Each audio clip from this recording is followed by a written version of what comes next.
આ ટાંકી એ ભાજપના 30 વર્ષના શાસનનો ભ્રષ્ટાચારનો જીવતો જાગતો નમૂનો છે।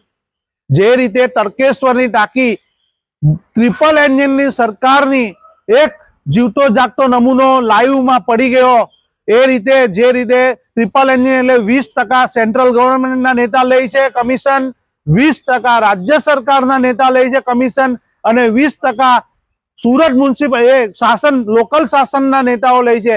એ શાસનો જ્યારે 60% કમિશન ખોરીને કોઈ ટાંકી બનાવતા હોય છે તો તેની પરિસ્થિતિ આ જ રહેવાની હોય છે। અને પાછળ ખૂબ મોટો રોડ છે, અહીં લોકોની હજારો લોકોની અવર જવર છે, આ જાનહાનિ થાય એવી મોટી પરિસ્થિતિ ઉત્પન્ન છે, એમને ખબર છે।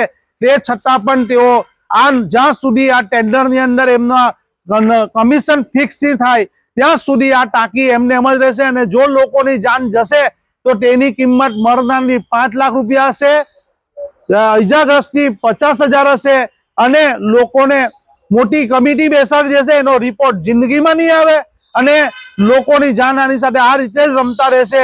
અને ચૂંટણી આવશે હિન્દુ મુસલમાન કરી અને આ લોકો એમનો આ વિકાસનો નમૂનો લોકોને નજરાના રૂપે આપતા રહેશે।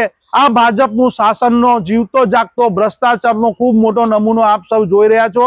આ ગમે ત્યારે પડી જાય એટલે ખૂબ મોટી જાનહાનિ થાય એવી પરિસ્થિતિ છે।